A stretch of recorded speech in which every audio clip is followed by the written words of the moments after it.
আজকে তো আমাদের গ্রামে পুজোর অনুষ্ঠান আছে, সেই জন্য কিন্তু সকাল সকাল তোমাদের পূজা দিদি ঘুম থেকে উঠে বাড়ির সমস্ত কাজ করে স্নান সেরে এখন তুলসী মন্দিরটা ধুয়ে নিয়েছে। গোপাল সোনাকে তো সেবা দিতে হবে, তাই তাড়াতাড়ি করে কিন্তু এই জায়গাটা সুন্দর করে মাটি দিয়ে লেপে দিলাম। তো এই জায়গাটা লেপার কারণটা কি মাটি দিয়ে সেটা আমি তোমাদের বলছি, তার আগে চলো বাসনগুলো মেজে নিই।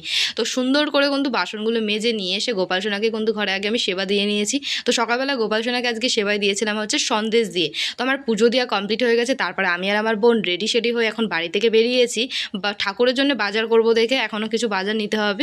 তাই আমি আর আমার বোন যাওয়ার পথে দেখি এখানে একটা গাছে কি সুন্দর জবা ফুল ফুটে রয়েছে। তো চলো, জবা ফুলগুলো দেখতে খুব ভালো লাগছিলো। তারপর বাজারে আসতে দেখি একজন কাকু এখানে ফুলের মালা গাচ্ছিলো। ফুলের মালাগুলো খুব সুন্দর লাগছিলো দেখতে গাচ্ছিলো যখন। তো এখান থেকে ফুল সব কিছু নিয়ে নিয়েছি, তারপর দোকানে চলে এসেছিলাম মিষ্টি নিতে ঠাকুরের জন্য। তো এখন আমি আর আমার বোন দোকান থেকে মিষ্টি নিয়ে নিয়েছি, তারপরে কিন্তু কিছু ফলও নিতে হবে। আর এখনও কিন্তু আমার পুজোর অনেক কাজ বাকি রয়েছে, তো সেগুলো করতে হবে, যেহেতু তোমাদের পূজা যদি পুজোর উপোস করে রয়েছে। তো সেই জন্য বাড়ি গিয়ে এখনও পুজোর ডালা গোছাতে হবে, তারপর রেডি হতে হবে, প্রচুর কাজ রয়েছে। ওই জায়গাটা কেন লেপলাম সেটা তোমরা পরের ভিডিওতেই দেখতে পাবে বন্ধুরা।